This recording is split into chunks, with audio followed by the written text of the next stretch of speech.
Thank you, Fikret. Thank you, İpek. Thank you, Ivan.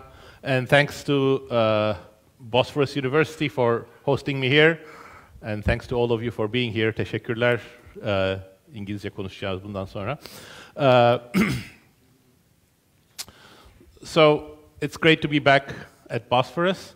And today it's very meaningful for me to have an opportunity to share with you some of the ideas that James Robinson and I developed in the context of our new book, The Narrow Corridor, States, Societies, and the Fate of Liberty. I'm not going to give a summary of the book. My purpose is to tell you why we wrote the book, where we're coming from, and what we are trying to achieve. But I'm going to do that in the context of some of the main themes of the book. This is a photograph from an environment. Dozens of these take place every month around the world. Well, not everywhere, not in Turkey. You know, protests are not that easy in Turkey. But in most other countries, you can see events like this quite frequently. Nothing exceptional, you might think. The starting point of the book is that this is extremely exceptional. From the viewpoint of the long history of humanity on this planet, this is as unusual as anything we have achieved, including the cell phone or the internet. To our ancestors who grew up, who lived in the context of what anthropologists call small-scale societies, this would have been unthinkable. You know, people here of very different walks of life. You can see parents with their children, students, teachers, professionals, coming together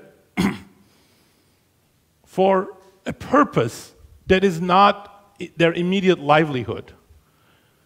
That's one exceptional thing. But the second is even more staggering. They're doing so because they're asking the government, the state, to do something that it's not doing. So they're actually asking the powers that be, the state institutions, I'll talk more about them, to shoulder greater responsibilities. That would have been completely unthinkable, of course, to people who in small-scale societies, because they did not have states, and any kind of political power and political hierarchy was the most threatening thing to them, so that's why they developed a very complex set of norms in order to prevent all these sorts of social hierarchies, and I'll talk a little bit more about that.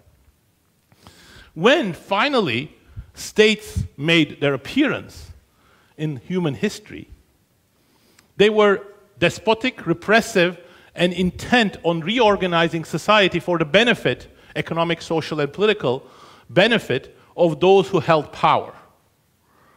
So it would have been also unthinkable for the citizens of those societies to actually get into the street, get into the public square, and protest and demand anything from the state. The state would not have listened to them. It would not have occurred to them that the state could even listen to them.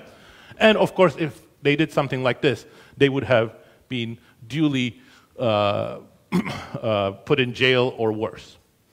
But sometimes, through some process, evolved that we actually, many of us, not everybody, not people in China, not people in Saudi Arabia, well, perhaps somewhat people in Turkey, but most people around the world actually think this is an okay thing. Actually, many people take part in it. How did we get there? Well, I want to tell you the story of how we got there, but I also want to argue that this is the essence of liberty. This is the essence of liberty in two senses. Because liberty is really about individuals making choices without the undue influence, without asking permission from anybody, including leaders, norms, economically powerful individuals, and having the opportunity to do so. So this sort of public display of political participation is part and parcel of it, but more importantly, it's also a guarantor of that liberty, as I will try to explain. And one conceptual picture to give you the idea is this, which acts as the organizing framework of the book. In it, James and I greatly simplify the long durée of economic and political history and reduce it to two variables. Of course, a gross simplification, but hopefully useful in the context that I want to cover.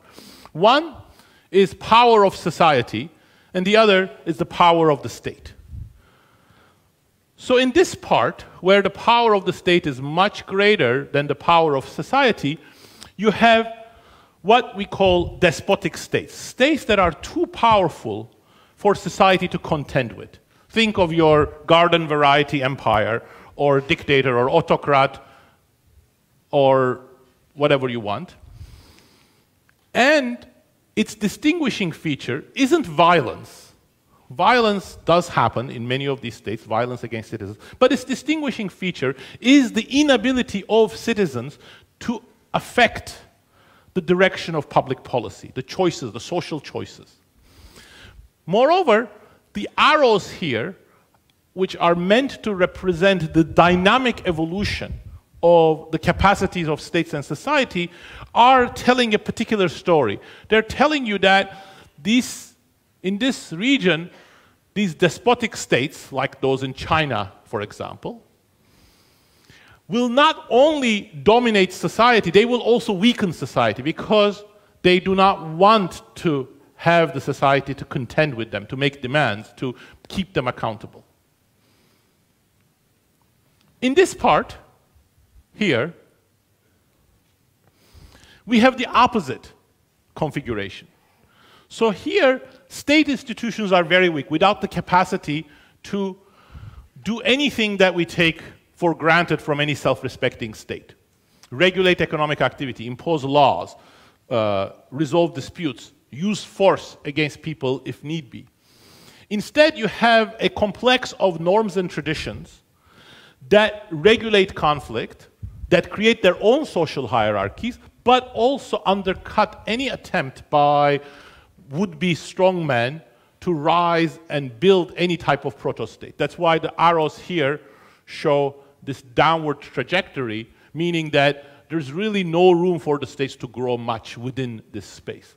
So there are many contemporary examples, but the best illustration of these come from small-scale societies that have been studied by ethnographers like the Tiv in central Nigeria, which I'll say a few words about in a second. Now, this is the eponymous narrow corridor. This is where the title of the book comes from. And it is a corridor squeezed in between these two areas. But what's distinguishing about it is that some very different processes transpire within this corridor. You can get an inkling of that first from the fact that these arrows look very different than those ones. They're not the weakening of one side because of the dominance of the other. They are about the two sides becoming stronger together. What is that about? This is the heart of the book. We argue, and I'm going to go into some of those details, that the exceptional thing and the origins of that picture of people coming into the public square and protesting really come from the fact that both state and society have become much stronger. They have become much stronger in two important senses. The first one is that both state and society have greater capacities than you can see from most historical polities. So the state is capable of taking climate action against climate change. That's why people are demanding it. That's a very, very complex problem. That's not the only complex problem. Routinely, modern states deal with dozens of complex problems, from economic to social to technological, every day. They are also capable of providing myriad public services, regulations, and so on. But at the same time, society has a much greater capacity. You know, if you use the strategies that stateless societies had in a modern state like the United States or Turkey or the UK, of course they would not be very powerful. It's really the ability of the state, of the society, to develop a much more institutionalized way, working through elections, civil society, media, and other organizations that is at the root of that greater capacity. But also, there is another sense to this development. During this process, the relationship between state and society is changing. You know, imagine you're going into a business deal. Why do you trust your business partner? One answer is, well, I know my business partner, he or she will never cheat me. Actually, when you inquire people, that's not the reason that they give, implicitly or explicitly. It's that if they actually cheated, I could go to the court. There is a set of institutions. So I actually trust institutions more than somebody I've actually getting into business, I'm willing to do business with and I've known for a very long time. So there's a deep trust in institutions that evolves over this process. And it is critical. If you didn't trust the institutions, not that they will do the right thing, not that they won't do the right thing, but they have that capacity and they will listen to you and they won't take whatever you ask from them and turn it upside down. That trust is critical in the motivation of the people who actually gather in the public square.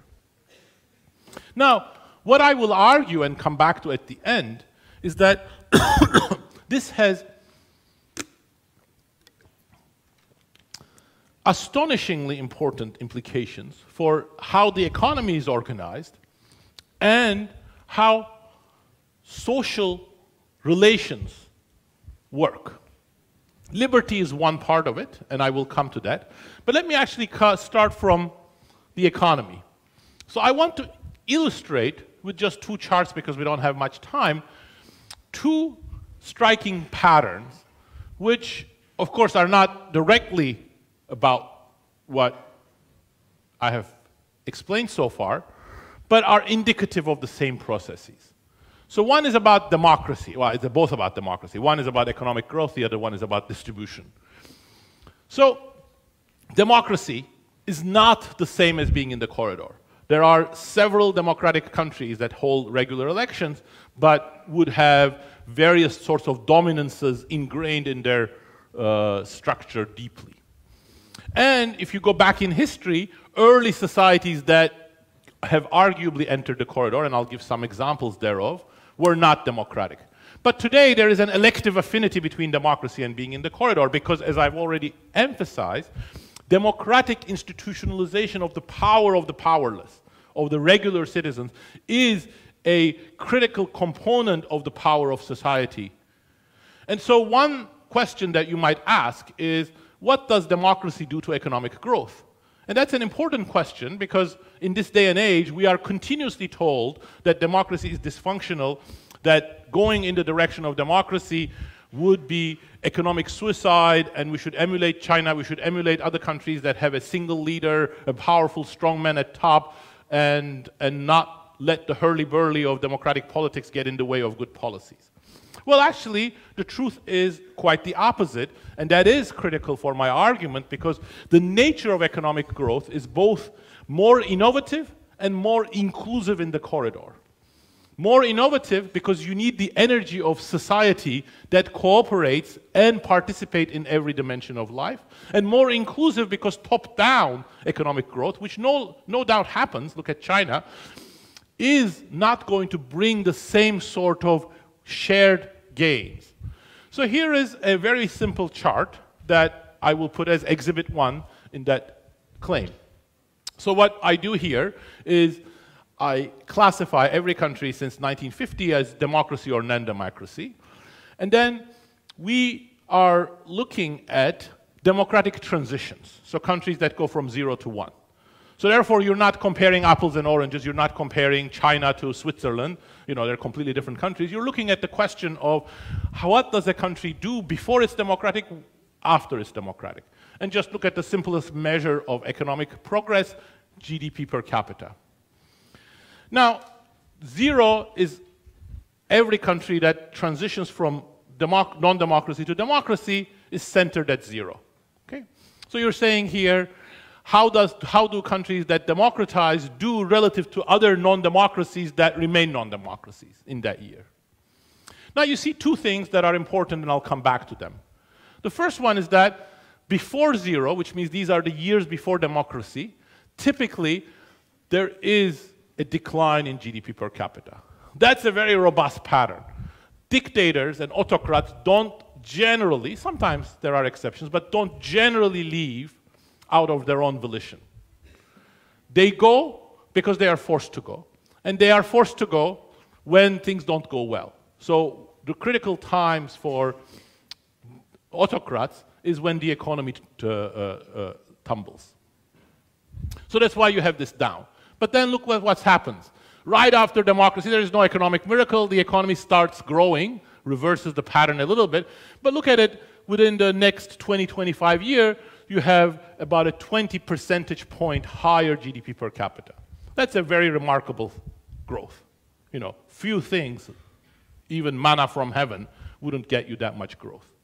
So, at least in all of the data we have, the future is not known. Perhaps China will be the only economic success, and perhaps in the future everything will be different. But in the data we have, there is no support for the claim that democracies are worse and autocracies are better. Quite the opposite. And the growth of democracies, and again in line with the nature of things being different, in the corridor is rather distinct from what you see in non-democracies. Things become much more widely shared. And so here I'm showing you one aspect of that, infant health, infant mortality. So right after democratization, you see a huge drop in infant mortality. Why? Very clear. Democracies increase taxes and start investing in education and health expenditures, of course, give you dividends in terms of the most vulnerable, in particular infants. I could show you several other figures showing the same pattern. Democracies, just with that elective affinity to being in the corridor, create a very different type of economy, more based on bottom-up participation, more emphasis on technological progress, faster growth, and more broader gains from that growth. So, how do we make the corridor work? What are the forces that put us in there and that make this upward heading trajectories tick? Well, I'm going to start, because I'm getting confused because there are two screens here, and I'm getting like, okay, so I'll just head here, look here, and then I'm less likely to get confused. So I'm going to start telling that story with this shard of broken pottery. Those of you who can read Greek will recognize the name of Themistocles. Themistocles was the closest thing with Pericles, but Themistocles much more, in my opinion, the closest thing that ancient Athens, the birthplace of democracy according to some, had as hero. He was an inspiring leader. He saw the threat from Persians. He single-handedly convinced Athenians to organize a navy. Then he led that navy, saving Athens. Then he recognized the threat from Sparta. He campaigned for turning Athens' attention against Sparta. But he was ostracized and sent away to exile from Athens for 10 years. That was a unique Athenian institution, the law of ostracism that Cleisthenes introduced in 6th century BC. According to the law of ostracism, every way the assembly were Athenian men, all had the vote, except the slaves. There were slaves, so we'll come to that. And that assembly democratically decided whether there would be an ostracism. If the vote was for an ostracism, then every Athenian citizen would write the name of a person on a broken piece of pottery called an ostrakon, hence the word ostracism, and whosever name was written most frequently was ostracized for 10 years from Athens. Think about it. What is that institution doing there? Was it a the outcome of a drunken night. No, it actually served a purpose, and you can see traces of it in previous social norms. Athenians and Athenian democracy critically depended on its ability to control the elite. Those were the struggles that led to the formation of the institutions, and those struggles defined the working of Athenian democracy. And the real threat wasn't just economic, wasn't just political, it was social. People getting too big for their boots, dominating others, telling others what to do, and setting up a deep social hierarchy. And the tool of ostracism was very much an attempt to deal with that problem. If you get too big for your boots, even if you're Themistocles, you're going to get ostracized. That distrust of power was what animated Athenian democracy. It isn't unique to Athenian democracy. It is actually visible in every domain of every human interaction. It is made weaker. It is made prostate, meek, in societies where you have a despotic leader who tells you all wisdom comes from him or her, most often him, but it is even present in the most despotic societies. And you see it very clearly among the small-scale societies. The Tiv, who have been studied by the husband-wife team of Bohanons for over 20 years, is a perfect illustration. All of the social norms of Tivs, from the social to the political to the economic, are organized around cutting down the would-be bossy strongman. Too much display of power, you're cut down. Too much wealth, you're cut down. Try to use the market in order to accumulate more power, no, that's not allowed. There is an incredible suspicion of political inequality, which then spills into economic inequality in many of these societies. But the Tiv dealt with that by preventing all kinds of state building. So why the Athenians? How did they actually manage it differently? Well, the key is that the Tiv did not have the institutional setup for scaling up that distrust of power into anything that could control a modern state. So the genius of Athenians, through a process of going over 200 years, was to develop institutions that could do the role that crazy-looking norms among the Tiv, like witchcraft, or no, those goods cannot be traded type of attitudes. No, we can allow you to undertake economic activity, but then we have the tools to rein you in. Not a bad thing. So this ostracism should be considered in modern societies. Who do you think would be ostracized? So now, Athens is, of course, special. Some draw the links, some see the origins of modern democracy in Athens. Some ways that is true. Some others argue European democracies and European laws that are perhaps more protective of liberty than in many other places, they go back to the Romans, they go back to European culture, they go back to European geography, they go back to European values. Well, there is some truth to many of these claims, but in fact, we emphasize something quite different, and something really about the corridor. What really set Europe apart wasn't just the Greek heritage, wasn't just the Roman heritage, it wasn't European values or European geography, it was a fortuitous balance that emerged during a particular historical juncture. Specifically, after the fall of the Western Roman Empire, two things coincided in Europe. A history, a blueprint, a memory, an understanding of how centralized administrative institutions of the form of the later Roman Empire worked, all of those institutional prerequisites, but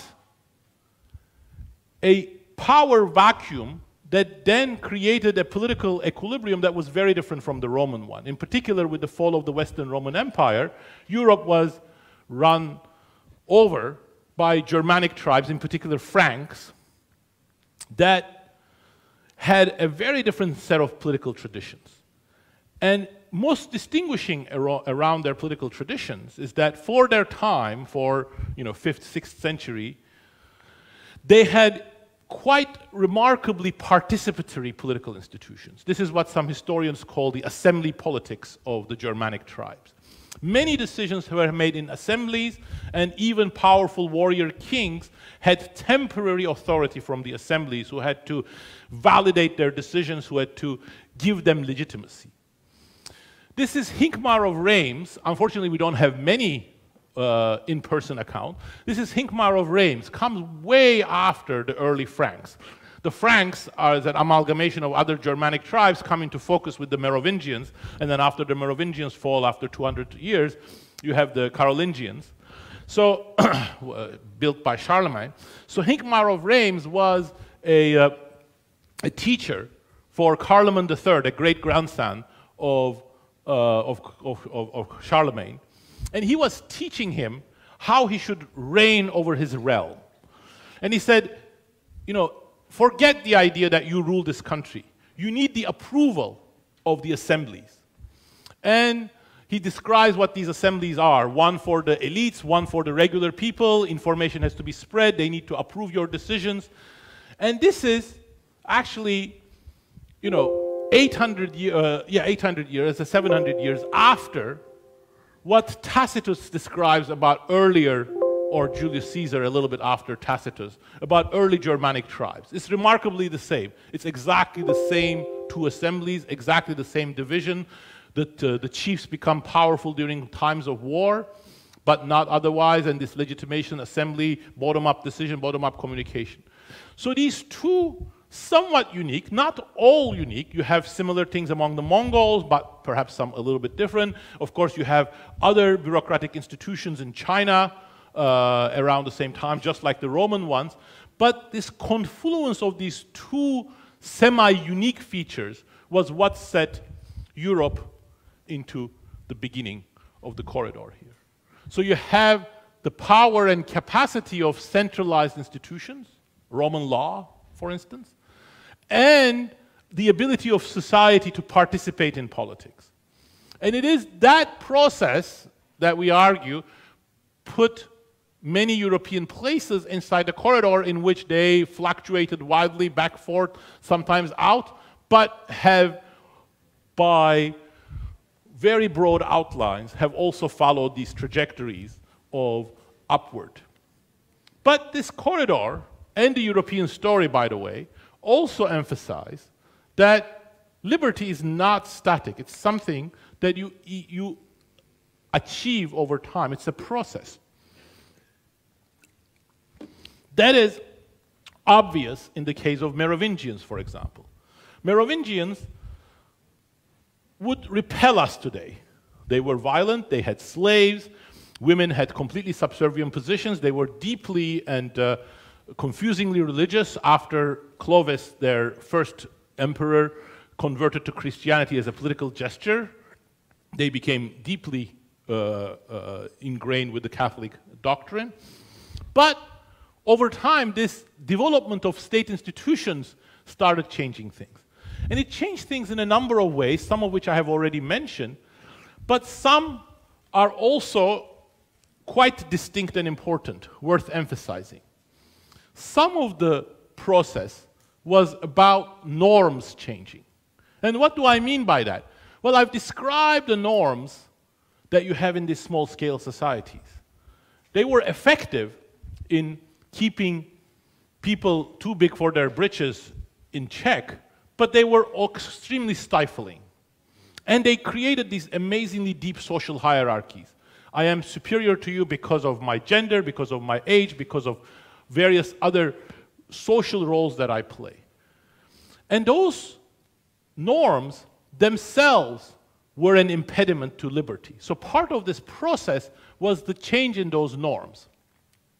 And let me give an example from India to illustrate that. This is a manual scavenger.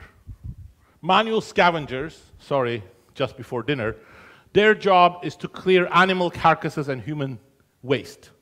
So they spend their working day in the most unsanitary conditions. Very short life expectancy, amazingly unhealthy, hugely unpleasant work. There are perhaps as many as 5 million manual scavengers in India. Who are they? Well, it turns out almost all of them are Dalits. Dalits, or the untouchables, are the bottom caste in India. There are about 200 million of them in India. 200 million Dalits. Not all of them are manual scavengers, obviously, but they all perform the most menial tasks. Many occupations are close to them. They are completely socially discriminated. Until quite recently, many of them could not attend the same schools as regular Indian kids. If they attended the same schools, they had to sit separate not to pollute the water or the seats that other Indian kids were using. How is that law? Not absolutely not. Indian law, Indian constitution upon independence from Britain at the end of World War II was written by one of the most inspiring people in 20th century history, a man named Ambedkar, who was himself a Dalit. He himself was shunned throughout life, but he was a brilliant person. Even though he was refused education, he had to go to school eating, drinking separately. He rose up, he became a lawyer, and he became a human rights activist, and he convinced, against Gandhi and Nehru, by the way, to make dealing with caste hierarchy a key part of the Indian constitution. Gandhi objected, but Ambedkar finally prevailed, and the Indian constitution is extremely clear. There is no discrimination on the basis of caste. In fact, there are many safeguards in Indian constitution against caste-based discrimination. So how come we have this story? Well, we have it because it's not the law. It's the norms that create the cage of norms. It's the norms that create the cage which trapped 200 million Dalits in India. And it is that cage that needs to be broken. India can never become a modern democracy as long as that cage's vestiges remain, and the same is true for many other countries. So how do we break the norms? Well, let's think of another norm that somehow got broken, but only partially, gender-based. So there's no doubt that anybody who tells the history of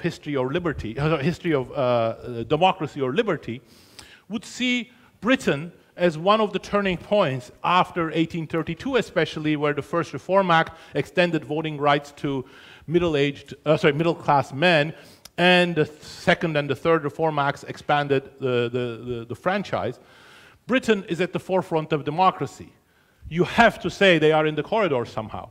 But emphasizing that liberty is a process, things were very different. And for women, in still second half of the 19th century,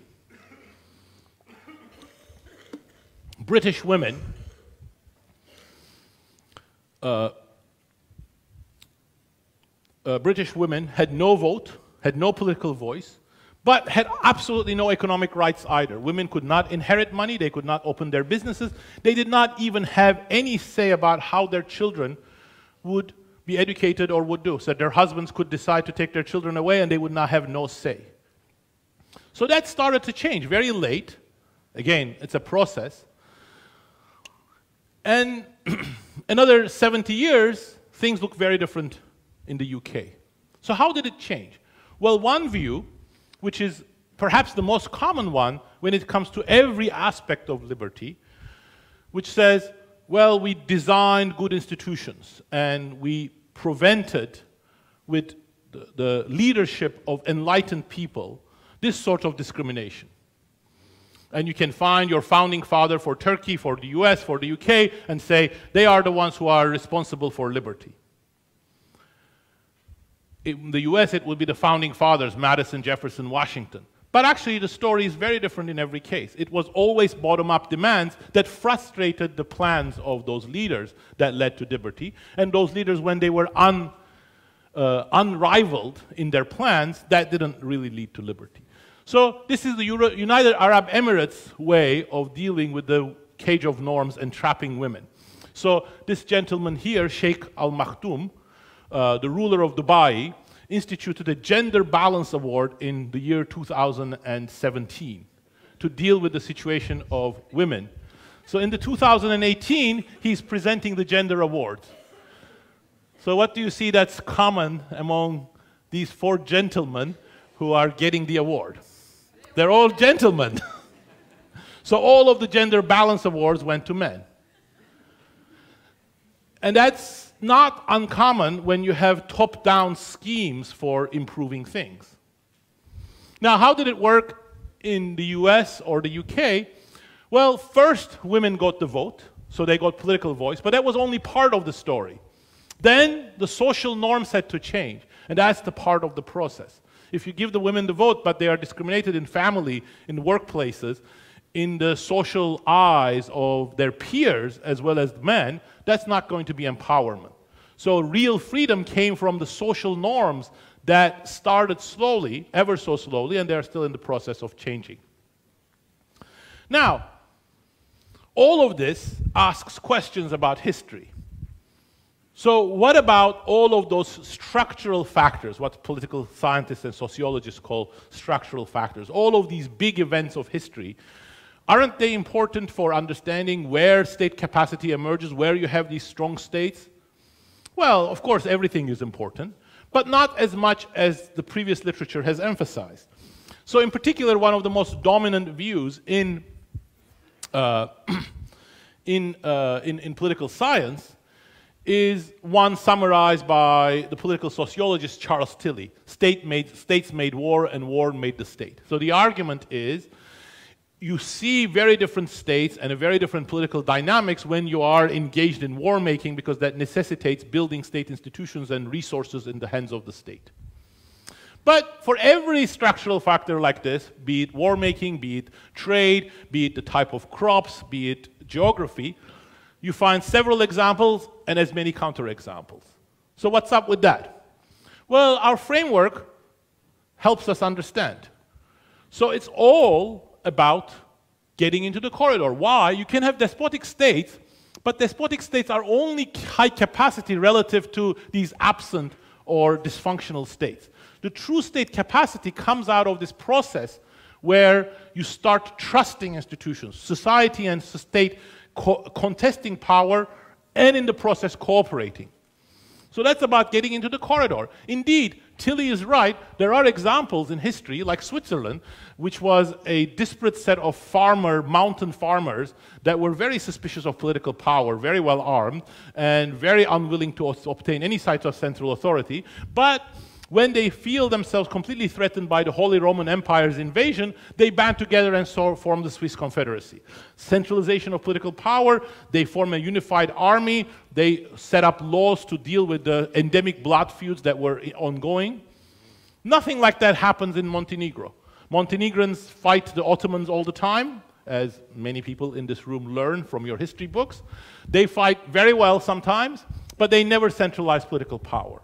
It depends on where you are in this figure. The same impetus can get you a temporary organization, which is what the Montenegrins did when they fought the Ottomans, but not get you into a different institutional path, or it may get you into the corridor. But then, in the case of Prussia, when Frederick William I came to power right after the Great War, 30-year War, and realized how his country was ravaged, he completely changed track, which the Prussians already, at the time, essentially had a developed or evolved version of the same assemblies that their German forefathers had. And he said, I'm going to change this. I'm going to build a much stronger army. How did he do that?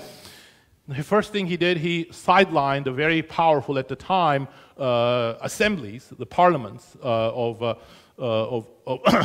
Prussia and Brandenburg.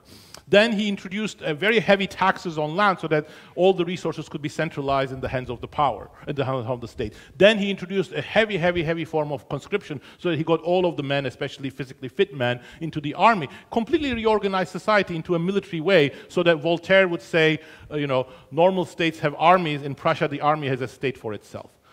But that was going out of the corridor. So this actually is a very important observation, in my opinion, if only I say so.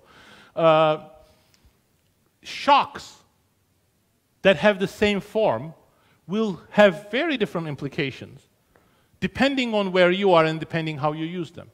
And I want to use that insight for thinking about another set of challenges that many of us worry about, perhaps keeping some of us up at night. New technology creating a surveillance state or surveillance system with companies.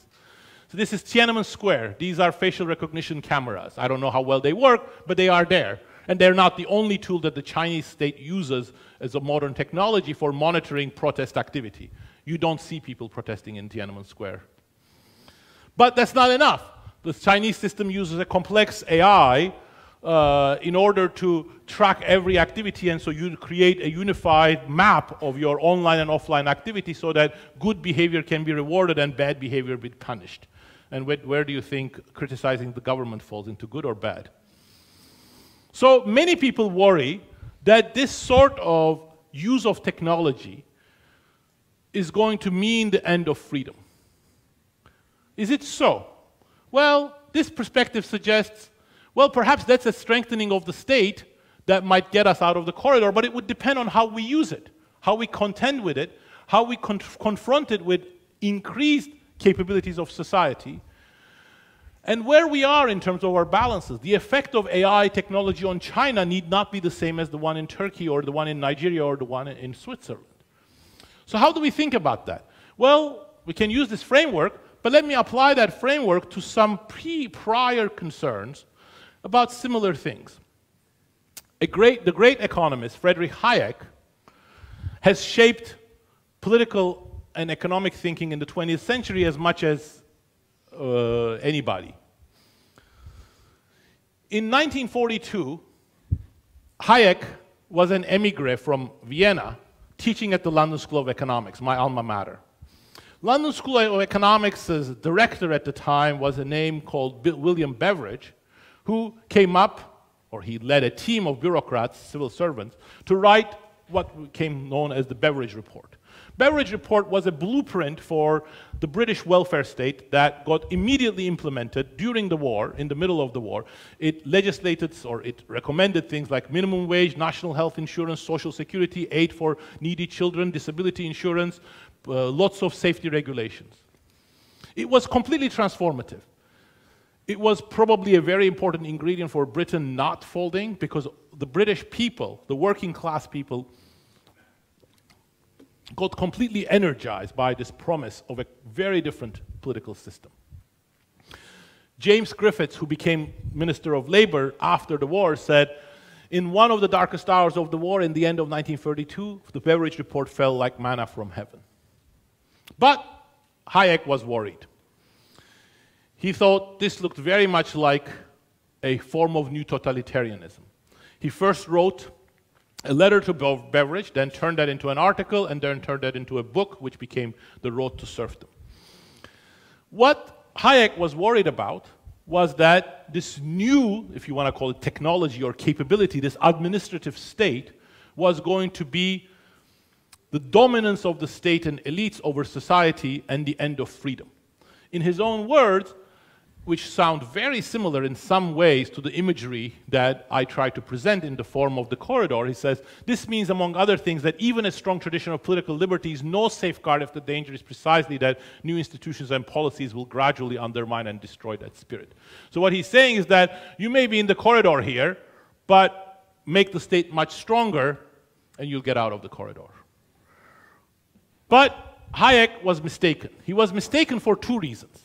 He was first mistaken because he had an unduly narrow conception of liberty.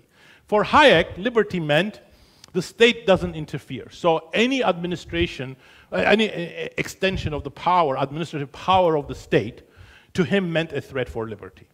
Well, that is a threat to liberty, but you have to balance that against the need for individuals having opportunities in order to exercise that freedom. And the real threat during the Great Depression and its aftermath, and likely to recur in the minds of many people, including Beveridge, was that because economic hardship would be so severe, at least periodically, that people would not have the means to be free. And in fact, William Beveridge himself vehemently denied any label of socialist. And he wrote a book called Why I'm a Liberal. And his view of liberal was that you need to protect people against the economic dominance of others. So that was very much a deeper way of thinking about liberty than Hayek. But the second reason why Hayek was mistaken is because he thought that if you increase the state power, that's it. But reality wasn't like that. What happened in Britain, and even earlier in the Scandinavian countries, was that as the state was asked to shoulder greater responsibilities, society also became more involved in politics and more intent in monitoring the state that is now more capable and more powerful. So what kept most of Europe in the post-war era in this corridor, and in fact led to perhaps the greatest 40 years in European history in terms of growth, equality, social services, political liberties flourishing, was that as the state became stronger, so did political participation bottom up. And it is that process that the Swedes actually understood, because the whole hallmark of Swedish social democracy, led by the Swedish Workers' Party in 1932, was we built a broad coalition, first bringing workers and peasants together. That's why it was called the Red-Green Coalition, or the cow trade. And then we bring the businessmen together, and the businessmen were from the get-go part of that coalition. It wasn't based on expropriating businessmen. It wasn't based on punitive taxation of the businessmen. It was based on a compact for creating a social welfare state together with an economic environment which would generate economic growth, productivity growth, high-wage jobs, which was the key of the collective bargaining structure of Sweden. So the essence which the Swedes captured was the balance of power, that it was a situation in which you made the state more responsive, more responsible, while at the same time making it more responsive, which meant society getting stronger. So what does this framework then tell us about the other question? Not of staying in the corridor, but of getting into it. Well, one of the interesting things about the framework is that it emphasizes there are multiple ways of getting into the corridor. If you start as a despotic state, the way to get into the corridor is for society to get stronger. But if you start as an extremely disorganized state, the way to get into society is for the state's capacity to increase and its laws to be more obeyed. So completely diametric. What's needed in Russia, what's needed in China is very different from what's needed in Nigeria. And if you start down here, which many African and some Central American regions are, then you need a simultaneous strengthening of both. And this one actually is the most interesting in some sense, because it really underscores the simultaneous building of trust in institutions. So what examples we have of this sort of move into the corridor illustrate is that leadership does matter. Somebody needs to become the face of a new type of politics, a new type of public service, but that person has to immediately start building trust in institutions, and often from conditions where that trust is sorely missing.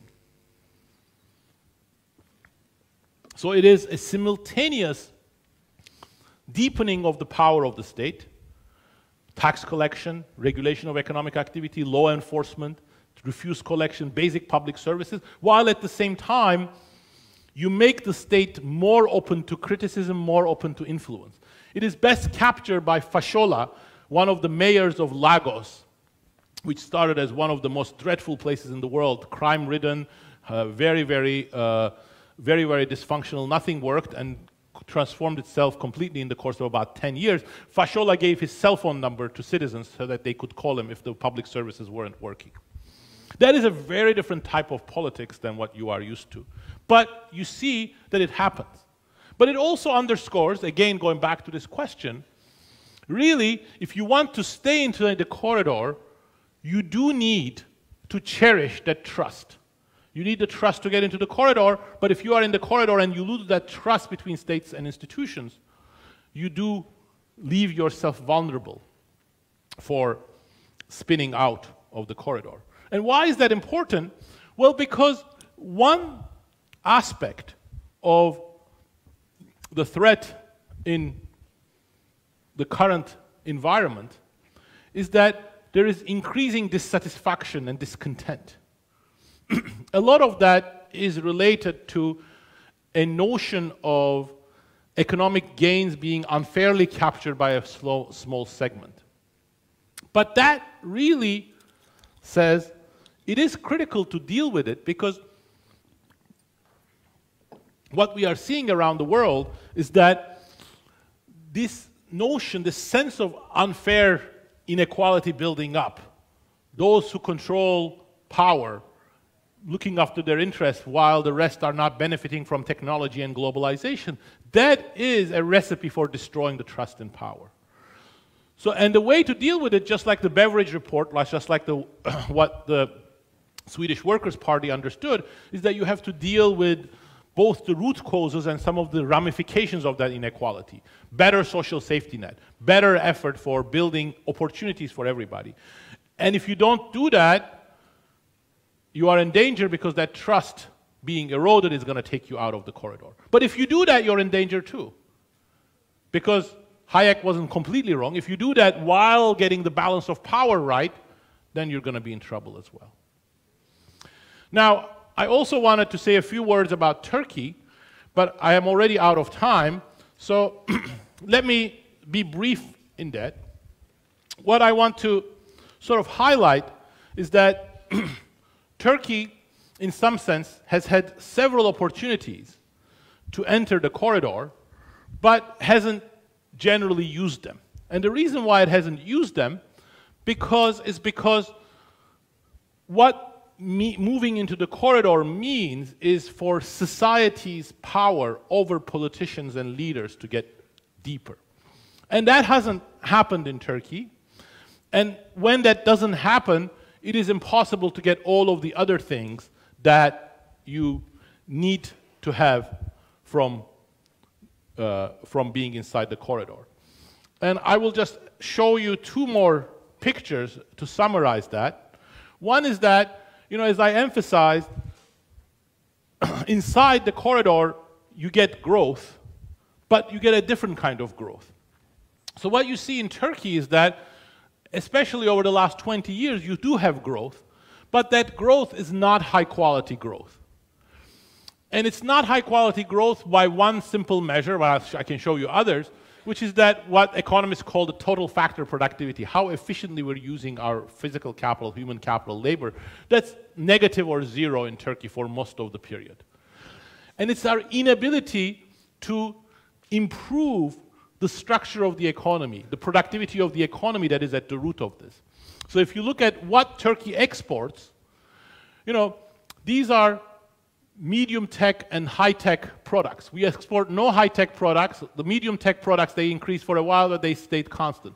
We essentially export low-tech products, and that's where the source of economic growth. So all of those are related to not being in the corridor. They're the economic aspects of it. And whereas if you look at other countries that are our peers, they paint a very different picture. And the consequences of that type of low-quality growth are, of course, inequality. So if you look at Turkish inequality, it's actually at Latin American levels. We're on a par with Chile and Argentina. It falls for a while with the growth expansion in the 2000s, but then it strikes up all the way to Brazilian, Chilean levels.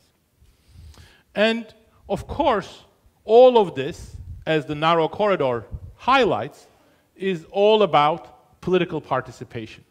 And as I have emphasized time and again, political participation means bottom-up participation. It needs to be through a variety of channels. It needs to be through political parties, it needs to be through social media, civil society organizations, and it needs to be through media.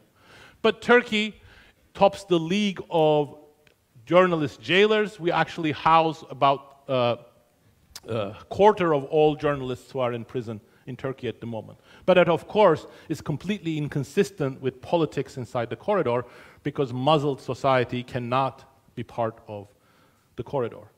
So in sum, the corridor is hard work.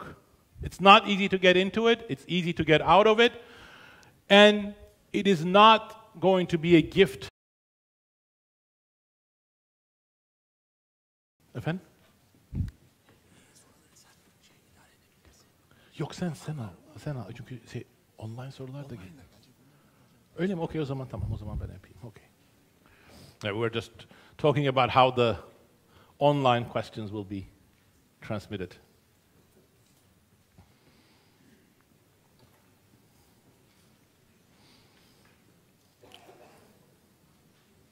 Please.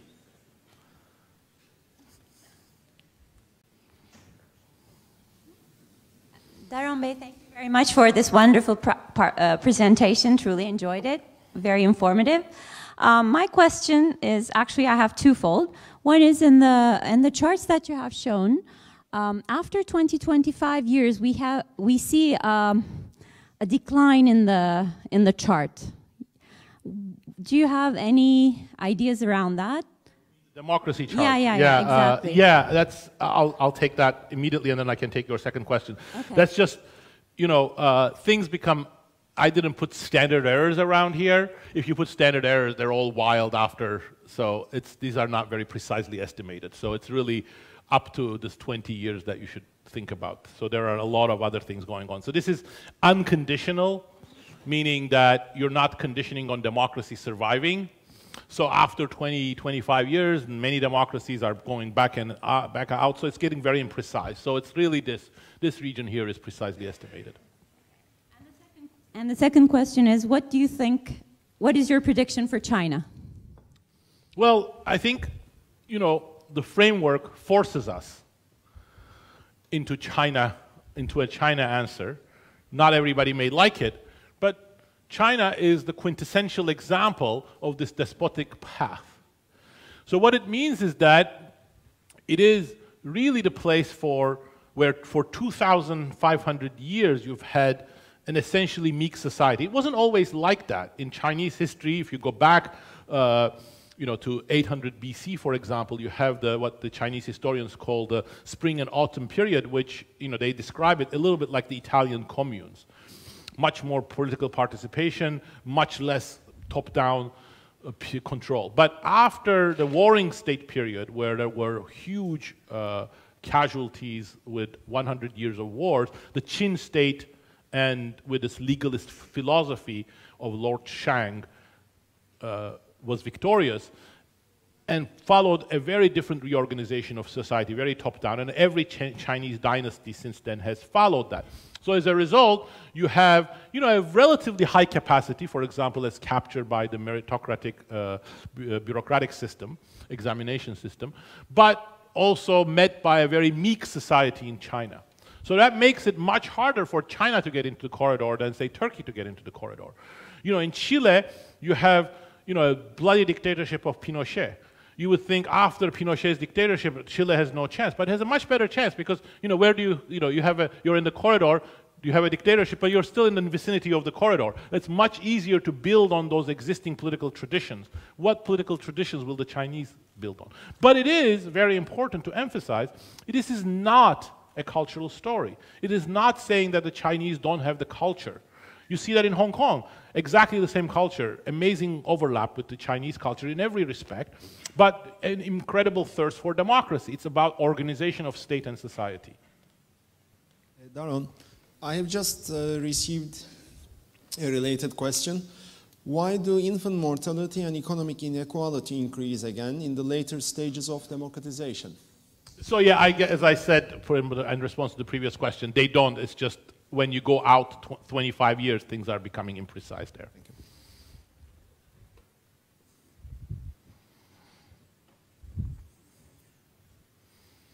Yes, please. I think the microphone is coming. Thank you. So will then the Southeast Asian economic tigers challenge the argument that democracy is a necessity for economic growth? So I think I want to thank you for asking that question, because I went over that rapidly. I tried to say it, but it was too quick. So the argument isn't that economic growth is inconsistent with despotism. In fact, economic growth often, or not often, but sometimes flourishes under despotic control. And you can see that. Compare a despotic state that enforces laws, has the capacity to invest, has the capacity to develop technology or take technology from abroad, relative to a chaotic system like either complete absence or complete dysfunction of institutions. Of course, economic growth is more likely here. The argument is that economic growth is harder to maintain because the innovative energy, you cannot will it into existence with top-down control. So innovation is harder, and it becomes more unequal. And, you know, the East Asian tigers are not inconsistent with that claim. Look at South Korea. Some people will tell you South Korean growth story is all about General Park and his iron grip. Well, that's true. South Korea did grow under General Park and his top-down industrial policy, but actually if you look at the data, South Korean growth and equality, by the way, really flourish after the transition to democracy. So all of the technological leadership of South Korea that we sort of take granted today was really developed after the late 1980s. And wages increased during that time, income inequality improved significantly in South Korea, and over time the power of these companies and their corrupt practices are still being, you know, they're not completely gone, but they're still being cut down. Same thing in Taiwan.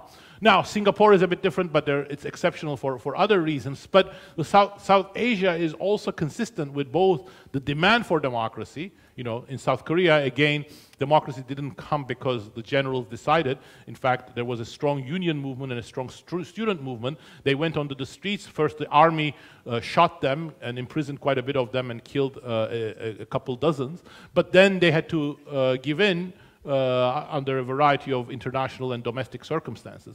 But so in that sense, both how democracy came and what democracy did, as well as the nature of the impulse for democracy, are very common. Yes, please.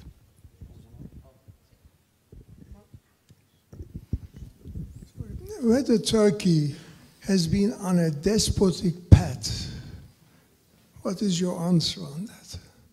Turkey, yes, but it's not new. Turkey has been on a despotic path.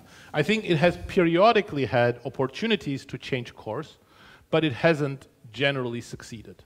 And how that despotic path affecting the Turkey's economic growth? Does it feeding the economic crisis in Turkey? I think it does, and that's what I wanted to emphasize here, and let me take 1 minute to do that. You know, if you look at various indicators, so here you have the economic reforms. According to international organizations, there was an improvement in many of these things around 2000s, especially after the financial crisis, and the World Bank and IMF programs really required various changes both in how government money was spent, how it was collected, how it was made more transparent, as well as financial and product market reforms.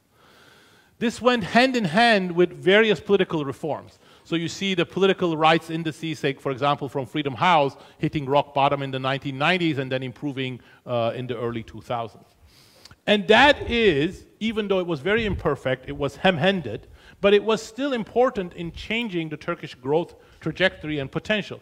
That's the one period during which you see very, very powerful total factor productivity growth. That's the one period in which you see the structure of exports becoming much more continued. How did it continue? Well, you see, you see the growth is continuing, not as fast as before, but it's continuing without TFP. So that's, again, going back to the question that the previous participant asked. It isn't that growth, at least for medium-length periods, 10 years, sometimes 20 years, is impossible, but it is a very different type of growth. It is growth not based on technological improvements. It's not based on productivity improvements. It's growth that leads to much greater inequality. And where does it come from? Well, this is investment in Turkey. This is the construction sector. So you see, in Turkey, about every $2 out of out of $3 of investment goes to construction. It's a very much credit-driven construction sector driven top-down growth, and that's why it's not coming with productivity improvements, with better composition of exports, and it's coming with greater inequality. But it's because that's the sustainability problem of that growth is exactly what we are living through. Yes, please. Oh, sorry. I am after. Thank you very much, Hoca, for the very enlightening speech. My question would be, in the last 20 years, we are experiencing some very high potential disruptive changes, which kind of influencing the whole world in general. What do you think about the implications in the future? Would it be more equalizing out the norms, or would it be more put more emphasis on the surveillance part? I think that's a great question. Thanks for asking that. And my answer was sort of implicit here, but thanks for giving me an opportunity to expand on it. I completely agree with you. I think we are in the midst of at least 3, probably 4, perhaps even more trends that are all interlinked and create a time of challenges, treacherous traps, and perhaps crisis. First, I already showed you this. I'm not sure that I would say it's the most important one, but it's one of those. It's the increase in the power of technology to survey and control people. The second is another aspect of technology, automation. The production processes in manufacturing in almost every developed nation has been already transformed, and the next step likely is the service sector, and it's also spreading and impacting developing countries. That's creating a very different production structure. It's creating job loss. It's creating lack of opportunities for low-skilled, medium-skilled workers, and it's part of the malaise that has really beset a lot of countries around the world. Globalization has also gone exactly in that direction. Lots of opportunities for big companies, lots of threats. And related to all of these, we have a rise in populism and nationalism that we had not seen, a decade ago. So all of these are threats, but the reason why I put up this picture is because just like other changes, those threats their implications will depend on what we do with them. So the same impetus can get us into the corridor, can get us out of the corridor. Look, I gave you the example of Lagos. Fashola would not have been able to give the same reassurances if he didn't have a cell phone. So there the cell phone technology is being used for something very different than snooping on people. So it's how you use that technology. Early on we celebrated the internet as the most liberating or the most democratic of institutions. We didn't think that the internet would be Big Brother version 2. So it really depends on how we use it. And there is nothing in the nature of globalization that says globalization has to create just inequalities and has to lead to the decimation of the welfare state. So those are the choices. Understanding those choices is important. Using them right is important, but also where we start from. It's inevitable that AI technologies will be used differently in China than in France, for example. Please.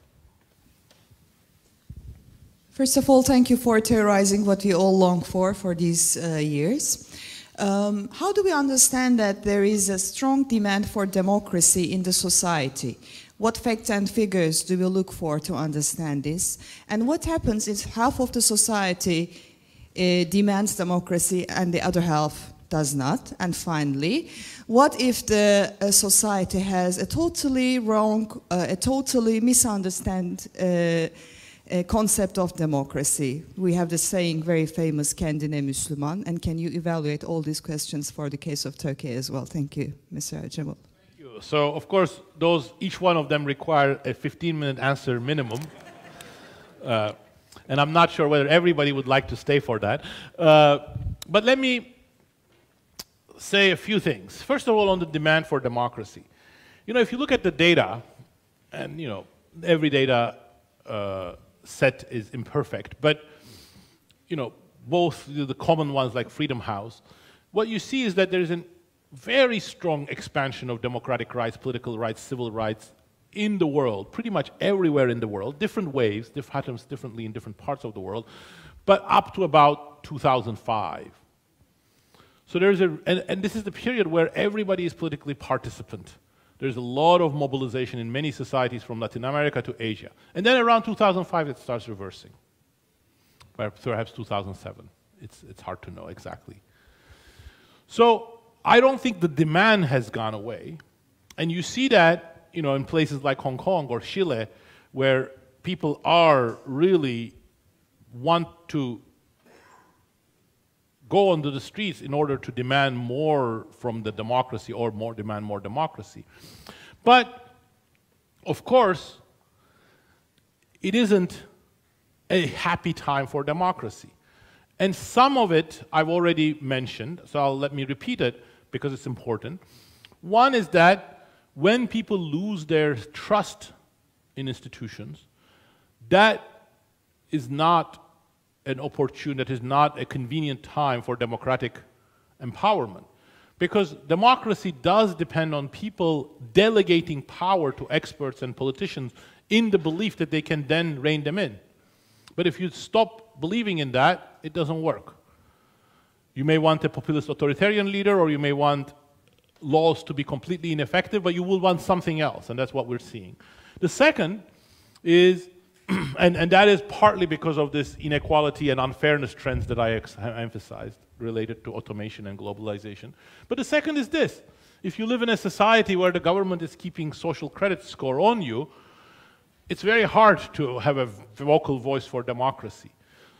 But you raise another important issue, and that's the one that we talk about in the book, but we're not, it's not the main focus because we had to simplify things. For most of what I discussed, I talked of power of society. What about the divisions in society? Well, the cage of norms were about that. If you want to tell the story of the US, it's all about that, African Americans versus the white elite. But it's much more pervasive than that. And in many societies, there are these deep divisions of what people understand from democracy is very different, and what people want from democratic politics is very different. But I want to sort of, and with respect to Turkey, I want to make one point. In Turkey, there is sometimes a conception of democracy, which sometimes people call majoritarian democracy, whereas you elect a leader and then you empower that leader. That isn't consistent with the narrow corridor. Why not? Because the narrow corridor is not about the methods with which you choose people. It's about what are the constraints and what are the channels of influencing that person. So if the person you elect becomes beyond influence and too powerful, that is not going to be consistent. So there are the ways that in which you try to make democracy work is important in conjunction with whether you can or cannot be housed in the corridor. Can we have one question? Please. Receipt, yeah. So someone online wants to know if you can explain the recent developments in the UK, a country with the oldest tradition of democracy. And now systems are hijacked by actors putting self-interest in front of everything else. Yeah, I think in the book, we spent some time talking about how countries leave the corridor, and a good chunk of that is devoted to the populist instinct that becomes out of control. The populist instinct isn't unrooted, isn't something that comes as manna from heaven. It is a reflection of a discontent about how things are. It was that populist instinct that ultimately led to the to the reform of the product markets and the power of the big trusts such as Standard Oil and JP Morgan and the railways in the US being scaled back during the progressive era. But that populist instinct, especially when it becomes completely associated with this disappearing trust in institutions, creates a period of great uncertainty. Out of that uncertainty, you may get reform. Out of that great uncertainty, you may get some sort of back to business as usual. Out of that, you may get, you know, fascists or authoritarians or crazies, all sorts of things. So in Italy, you ended up with 5-star. In the US, you ended up with Trump. In the UK, you ended up perhaps with something even more durable, but perhaps not as dangerous as Trump, Brexit. But the root causes are related. The specific grievances are somewhat different. In both cases, a very important part was that a large segment of society, in fact, a lot of the labor heartland in the UK, which would have never dreamed of voting for conservatives, was the part that was left out of that globalization, technology-based, European-centered growth. So they turned their dissatisfaction to Europe, especially to European bureaucrats or to immigrants. So that is that specific discontent, but that uncertainty is there in many countries, both developed and developing. Brazil is no different, Mexico is no different, Chile is no different. So that's why we are living through a difficult period. Please. This is Ali Mutlu Köylüoğlu. I have two small questions. The first one is it possible for the masses who are or who will be losing their jobs due to automation to gain new skills and have new jobs? And the second one is it possible to have a healthy democracy practice without economical independence or economical safety of the citizens? Thank you. Actually, those are two questions that I am actively researching. And let me start with your second one, because there I can give a categorical answer. No. You cannot have a democracy if a segment of the population becomes economically inactive, economically dependent. Why not? Well, it goes back to where I started. Democracy and liberty are about people having opportunities, having the power to make real choices, and they are powered by that. If you make one group subservient to the rest, and you say, you're going to live on our handouts, you're never going to get jobs, stay at home and play video games, that will undermine political participation, that will undermine democracy, that will undermine liberty. So that's the answer, that's my answer to your second question. Of course, this is, you know, hopefully we won't live to know all of that, but this is mostly theoretical because some of that hasn't happened yet. In terms of automation and new skills, I don't know the answer to that. There are people who claim the answer is yes. There are some practitioners who have evidence from the US of auto workers being trained as computer programmers, but whether you can do that in mass scale or not, I don't know. But what we know from previous periods of mechanization, for example, the mechanization of agriculture in the US, the people who got into new jobs weren't often the farmers who left their jobs due to automation, but their children. So if we can ensure their children get into it, at least that's some hope, but that creates the bridge problem. How do we deal with the economic fallout and how do we deal with the political fallout? Because who voted for Brexit, who voted for Trump? Well, it was predominantly the older people who really felt the discontent. Özgür? Daron, thank you so very much for this enlightening speech. I do have a quick question. If Donald Trump is elected by November 2020, will U.S. get out of the corridor? Yes. Yes. All right. Well, there will be a real risk, and I'm not sure I would say move to Canada for myself.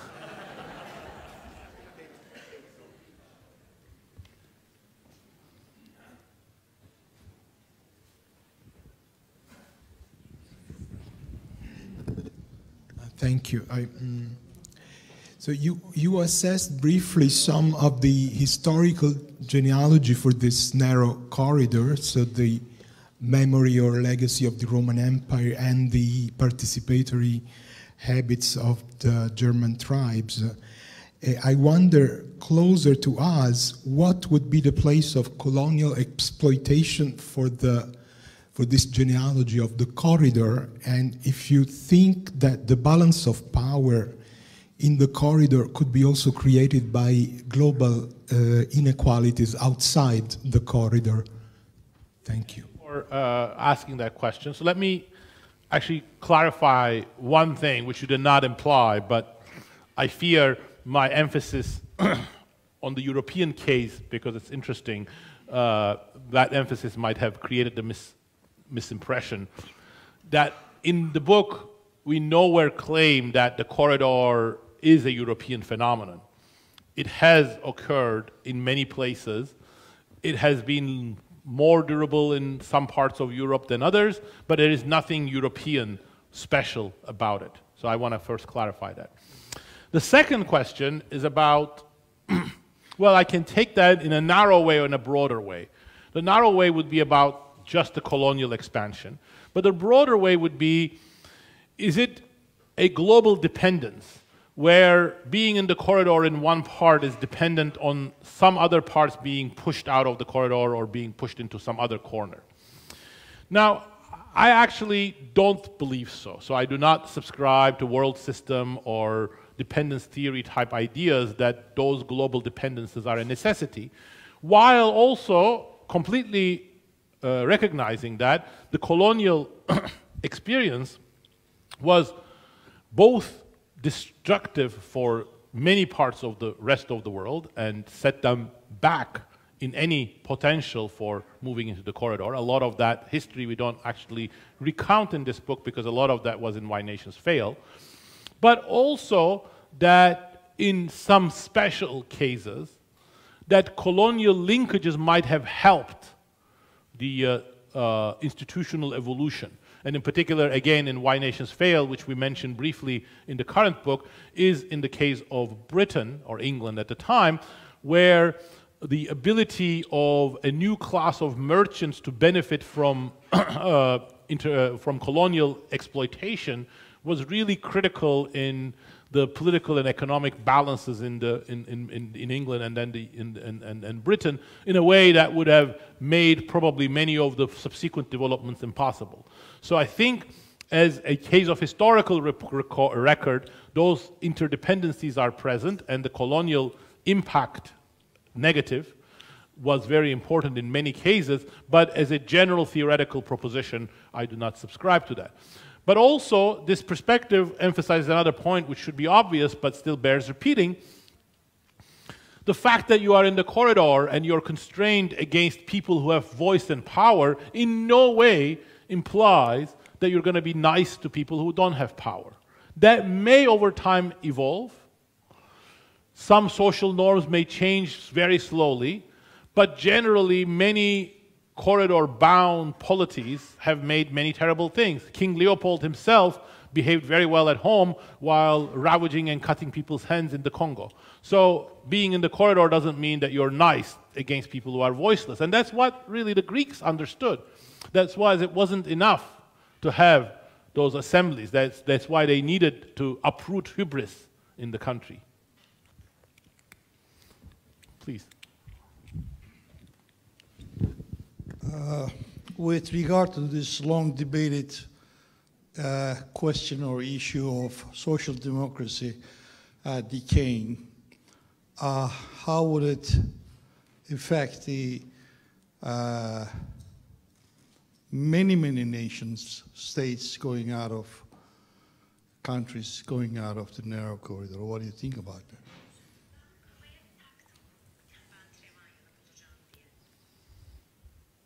Well, if you look at the story of the corridor, as I have mentioned,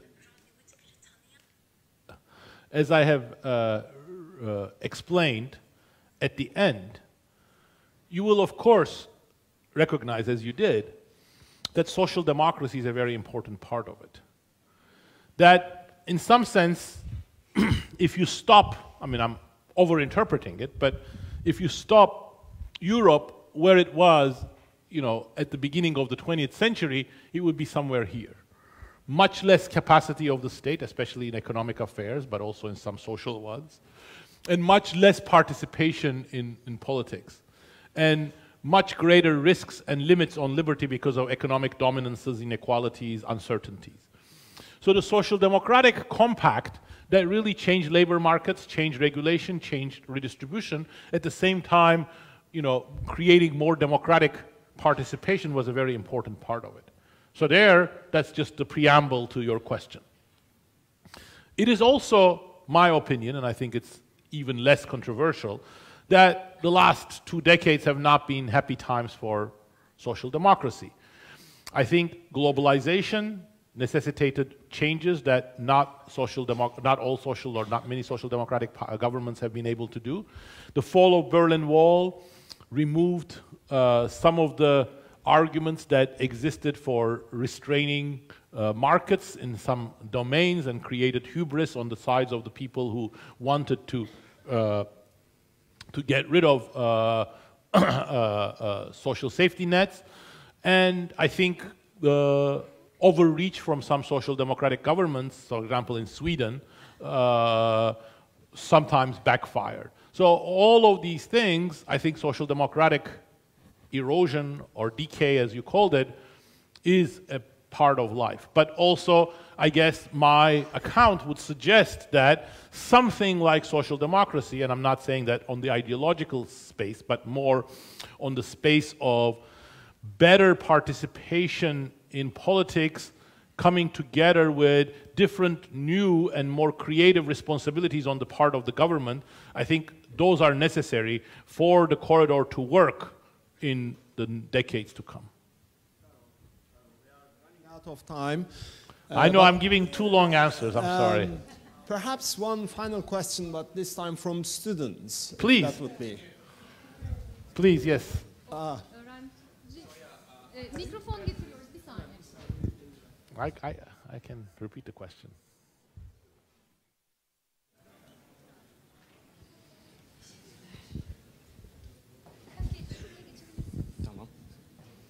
So thank you for the opportunity. So I have 2 questions. One is that will you helping Turkey get into the corridor through the political parties just coming out, or in another form? And second is any advices or suggestions for the young people here, or if you would go back to your 20s, what would you have done differently?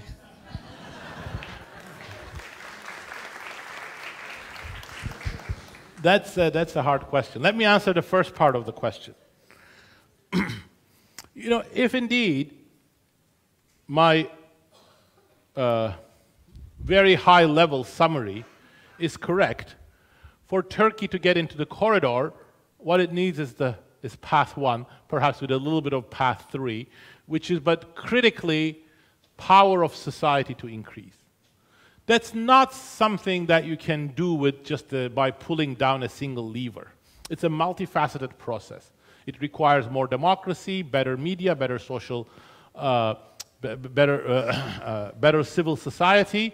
It also requires the parties themselves to change. It's hard if the problem is one of dominance of the top at the expense of voice from the bottom, if parties are dominated by their own strongman. So a mass political participation requires many changes, some of them easy, some of them not so easy. I think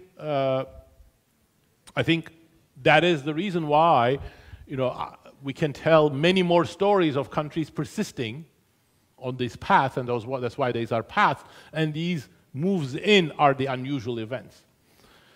In terms of my own choices, what I'll say is, I don't know. I think you don't make choices anticipating exactly where they're going to lead, but luck matters a lot.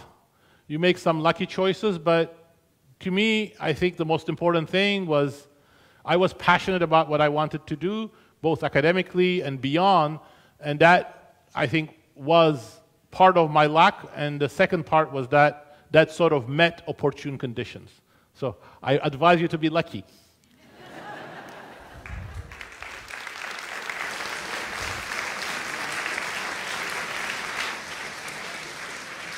Well, I should like to thank to all institutions involved, to participants, and of course to Daron. Thank you very much.